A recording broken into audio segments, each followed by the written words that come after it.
Assalamualaikum warahmatullahi wabarakatuh. Perkenalkan, nama saya Rosna Dewi Kaniati dari jurusan Manajemen Pendidikan Islam 3D, Fakultas Tarbiyah dan Keguruan, UIN Sunan Gunung Jati Bandung. Pada kesempatan kali ini, saya akan menyampaikan kembali terkait 3 makalah yang telah teman-teman saya sampaikan.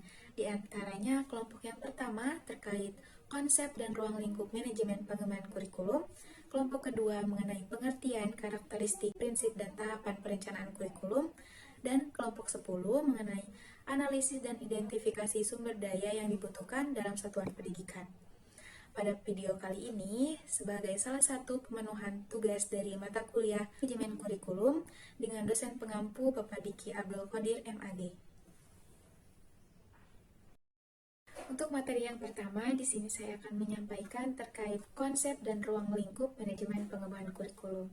Nah, sebelumnya kita harus mengetahui terlebih dahulu mengenai pengertian dari manajemen pengembangan kurikulum tersebut. Menurut Nothurst mendefinisikan bahwasannya manajemen pengembangan kurikulum adalah sebuah proses di mana tujuan yang ditetapkan dapat dicapai melalui penggunaan sumber daya yang efisien. Jadi, dapat disimpulkan bahwasannya manajemen pengembangan kurikulum merupakan proses pengelolaan atau pengaturan sesuatu untuk mencapai tujuan yang diinginkan secara efektif dan efisien. Nah, kemudian untuk materi selanjutnya yaitu mengenai tujuan dasar kurikulum. Menurut Hamid Hasan mengemukakan bahwasannya tujuan dasar kurikulum dapat ditinjau dalam 4 dimensi. Yang pertama, kurikulum sebagai suatu ide. Kurikulum sebagai suatu ide adalah kurikulum yang dihasilkan melalui teori-teori dan penelitian, khususnya dalam bidang kurikulum dan pendidikan. Yang kedua, kurikulum sebagai suatu rencana tertulis. Kurikulum sebagai suatu rencana tertulis adalah sebagai perwujudan dari kurikulum sebagai suatu ide yang diwujudkan dalam bentuk dokumen, yang di dalamnya memuat tentang tujuan, bahan, kegiatan, alat-alat, dan waktu. Nah, kemudian yang ketiga, kurikulum sebagai suatu kegiatan. Kurikulum sebagai suatu kegiatan merupakan pelaksanaan dari kurikulum sebagai suatu rencana tertulis dan dilakukan dalam bentuk praktek pembelajaran. Kemudian yang keempat, kurikulum sebagai suatu hasil.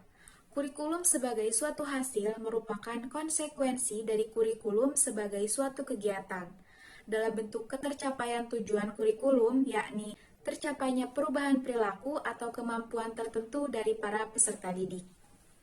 Nah, adapun beberapa fungsi dari manajemen kurikulum adalah sebagai berikut.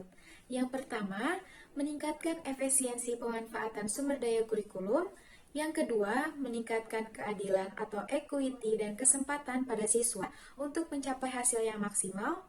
Yang ketiga, meningkatkan relevansi dan efektivitas pembelajaran sesuai dengan kebutuhan peserta didik maupun lingkungan sekitar peserta didik. Yang keempat, meningkatkan efektivitas kinerja guru maupun aktivitas siswa dalam mencapai tujuan pembelajaran. Yang kelima, meningkatkan efisiensi dan efektivitas proses belajar mengajar. Dan yang terakhir, meningkatkan partisipasi masyarakat untuk membantu mengembangkan kurikulum, yaitu mengenai analisis dan identifikasi sumber daya yang dibutuhkan dalam satuan pendidikan.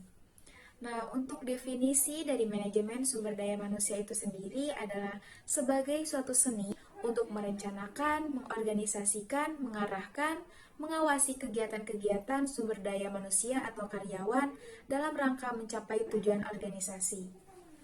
Yang selanjutnya mengenai sumber daya manusia atau SDM yang dibutuhkan dalam satuan pendidikan. Yang pertama adalah kepala sekolah. Kepala sekolah adalah manajer yang menempati posisi yang telah ditentukan di dalam organisasi. Yang kedua adalah pendidik atau guru. Kinerja guru merupakan kemampuan seorang guru dalam melaksanakan tugas pembelajaran di sekolah dan bertanggung jawab atas peserta didik di bawah bimbingan. Kepala sekolah memiliki 2 peran besar dalam melaksanakan tugasnya. Yang pertama sebagai manajer dan yang kedua sebagai pemimpin. Kedua peran ini bersatu dan melekat pada kepala sekolah dan bertanggung jawab atas keseluruhannya. Yang kedua adalah pendidik atau guru. Kinerja guru merupakan kemampuan seorang guru dalam melaksanakan tugas pembelajaran di sekolah dan bertanggung jawab atas peserta didik di bawah bimbingannya. dengan meningkatkan prestasi belajar peserta didik. Kemudian yang ketiga ada tatanan usaha. Tatanan usaha atau TU adalah karyawan sekolah yang bertugas mengatur administrasi di lingkungan sekolah, sehingga peranannya sangat penting dalam mengolah administrasi di sekolah agar tertata dengan baik. Kemudian yang keempat ada peserta didik. Ciri khas peserta didik yang perlu dipahami oleh pendidik ialah yang pertama, peserta didik adalah individu yang memiliki potensi fisik dan psikis yang khas. Yang kedua, peserta didik adalah individu yang sedang berkembang. Dan yang ketiga, peserta didik adalah individu yang membutuhkan bimbingan. Materi yang pertama yaitu terkait definisi dari perencanaan kurikulum. Nah, terlebih dahulu kita harus mengetahui definisi dari perencanaan tersebut.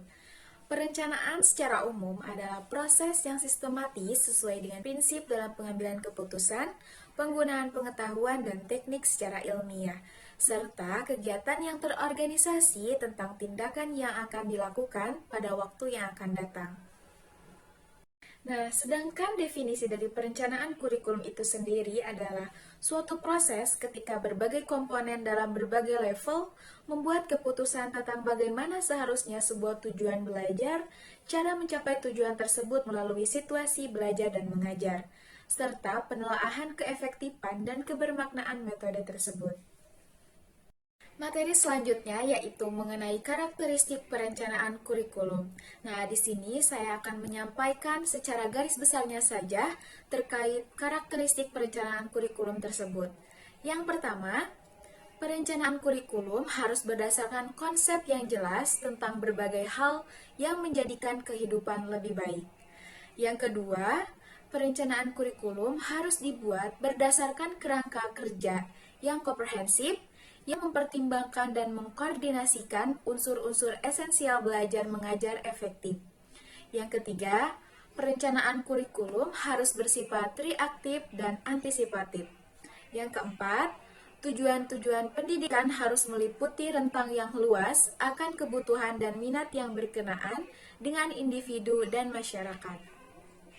Nah, selanjutnya yang kelima, rumusan berbagai tujuan pendekatan harus diperjelas dengan ilustrasi yang konkret. Yang keenam, masyarakat luas mempunyai hak dan tanggung jawab untuk mengetahui berbagai hal yang ditunjukkan bagi anak.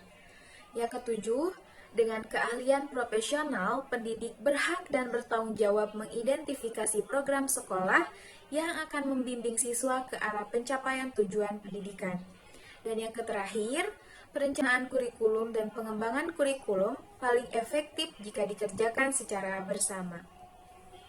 Mungkin cukup sekian pemaparan materi yang dapat saya sampaikan, kurang lebihnya mohon maaf. Wassalamualaikum warahmatullahi wabarakatuh.